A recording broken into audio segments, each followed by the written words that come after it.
Pilizecast.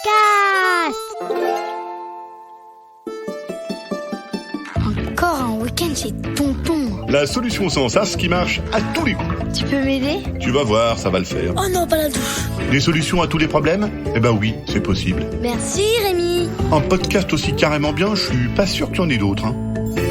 Bonjour, aujourd'hui c'est la Sainte Gouttière en zinc, alors bonne fête à toutes les gouttières en zinc.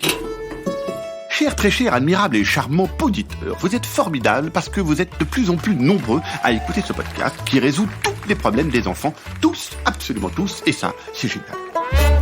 Et comme on est de plus en plus nombreux dans ce podcast, on va régler dans celui-ci un problème qui concerne un paquet d'entre vous. J'ai reçu des tas de mails qui me parlent tous du même problème. J'en profite pour vous dire que vous pouvez aussi m'envoyer des messages audio pour me faire part de vos problèmes. Toujours à la même adresse, remy@billythecast.com. Comme ça, on pourra vous entendre dans le podcast. Bon, revenons à notre problème du jour. Aziliz, Jet, Colin, Noémie, j'ai bien entendu votre cri de détresse concernant le brossage des dents. Oui, ce truc-là qui passionne les parents, les dentistes et les adultes. C'est marrant comme les parents aiment les dents de leurs enfants. C'est un truc de dingue, c'est pourtant personnel les dents. Si elles sont les dents cachées dans la bouche, c'est bien que c'est personnel. Mais les parents, leur truc, leur passion, c'est les dents de leurs enfants. Parfois, eux, quand ils sont pressés, ils oublient de se brosser les dents. Alors là, comme par hasard, c'est pas grave. « Ouais, je me brosserai les dents ce soir », dit papa, dit maman. Mais quand un enfant ralote, rechigne pour aller se brosser les dents, tout de suite, c'est le scandale, la panique, tout va mal, tout s'effondre, c'est presque la fin du monde des dents.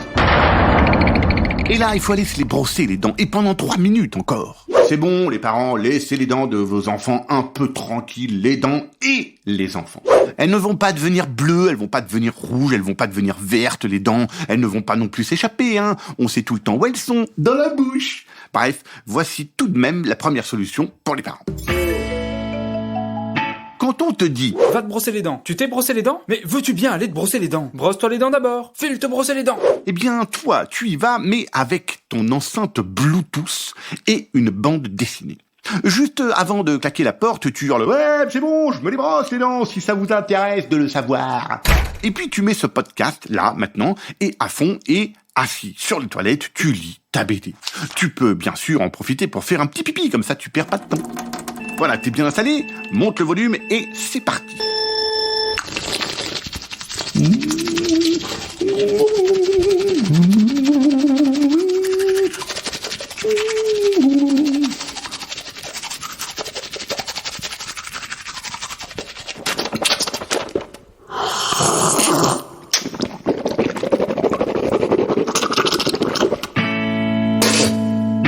Voilà, quand t'as terminé, tu sors de la salle de bain en faisant « Ah !»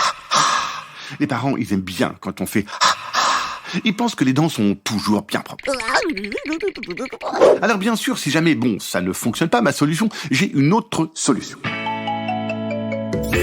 Une solution approuvée par tous les parents, validée par les dentistes, tu ne vas pas te salir les dents. Extrêmement facile, pour ça tu n'as besoin que d'une paille. Attention, pas une paille en plastoc infect qui va terminer dans le nez d'une tortue de mer ou dans l'estomac d'un dauphin, hein. Non, une paille, en carton, en fer, je m'en fiche, mais une paille écologique, recyclable, super sympa avec les tortues de mer ou les dauphins. Ta paille, c'est bien simple, tu ne la quittes plus. Et dès que tu dois manger ou boire un truc, tu vas le manger ou le boire avec ta paille. Comme ça, tes dents ne sont jamais salies. Alors oui, bien sûr, tu dois demander aux parents de passer tous tes repas au mixeur. Ça, c'est pas trop compliqué. Ça demande juste un peu d'organisation. Attention, par exemple, avant de passer ta pizza au mixeur, vérifie bien que les olives n'ont pas de noyau. Et quand tu pars en sortie scolaire, pense à mettre ton sandwich mixé dans une bouteille. C'est plus pratique à transporter. Si ton sandwich est trop solide, rajoute un peu d'eau. Tu vas voir, ça finit par bien passer dans la paille. Pareil pour ton petit déjeuner. Tu mets tout en même temps, tu mixes et tu avales ça comme qui rigole. Et hop, tu as même un peu de temps en plus pour jouer avant d'aller à l'école. Pour le repas du soir, évidemment, tu mets tout en même temps aussi dans le mixeur, hein. Entrée, plat, dessert, et hop, en quelques gorgées, c'est plié. Quant à tes dents, évidemment, personne n'osera te demander d'aller te les brosser puisqu'elles sont propres. C'est bien simple, tu ne les as pas salies. On ne demande pas à quelqu'un de nettoyer un truc propre que je sache. Quand tu sors une assiette du placard pour mettre la table, tu ne la laves pas quand même. Bon voilà, c'est pareil avec tes dents. J'ai bien une troisième solution, mais je suis pas sûr que ça soit une bonne idée. Ma troisième solution, c'est de se brosser les dents en remplaçant le dentifrice par de la confiture, de la pâte à tartiner ou de la mousse au chocolat. Parce que c'est bien meilleur que le dentifrice et que ça pique beaucoup moins. Mais bon, je te laisse voir si c'est bien efficace et surtout si les parents sont d'accord pour compter ça comme un brossage de dents. Bon, moi, j'ai pas ce problème puisque j'adore me brosser les dents. Bon, en tout cas, je vous dis à la semaine prochaine et merci qui ? Ah bah merci Rémi. Un podcast original Billy de Cast.